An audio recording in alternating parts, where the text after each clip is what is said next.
Hello നമസ്കാരം. ഈ ഓണക്കാലത്ത് മഴയിൽ മനോരമ ഒരുക്കുന്ന ചിത്രങ്ങൾ ഏതൊക്കെയെന്നാണ് ഇന്നൊരു വീഡിയോയിൽ നോക്കാൻ പോകുന്നത്. അതിൽ ഒന്നാമത്തെ ചിത്രമാണ് അനാർക്കലി. അൽതാഫ് സലീം എന്നൊക്കെ പ്രധാന കഥാപാത്രങ്ങളായെത്തിയ അനാർക്കലി എന്ന ചിത്രം. റോഷൻ മാത്യു നായകനെത്തിയ ചിത്രമായിരുന്നു പാരഡൈസ്.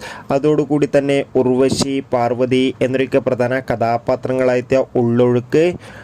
ഉണ്ണി മുകുന്ദൻ, മഹിമ നമ്പ്യാർ എന്നൊക്കെ പ്രധാന കഥാപാത്രങ്ങളായെത്തിയ ജയഗണേശ് എന്ന ചിത്രവും ഈ ഒരു ഓണക്കാലത്ത് മഴയിൽ മനോരമയിലൂടെ റീടെലികാസ്റ്റ് ചെയ്യുമെന്ന് കൺഫേം ആക്കിയിട്ടുണ്ട്. ബിജു മേനോൻ, സുരാജ് എന്നൊക്കെ പ്രധാന കഥാപാത്രങ്ങളായെത്തിയ ചിത്രമായിരുന്നു നടന്ന സംഭവം. ചിത്രത്തിന് ഒരു ആവറേജ് അഭിപ്രായം മാത്രമായിരുന്നു സ്വന്തമാക്കാൻ വേണ്ടി സാധിച്ചിട്ടുണ്ടായിരുന്നത്.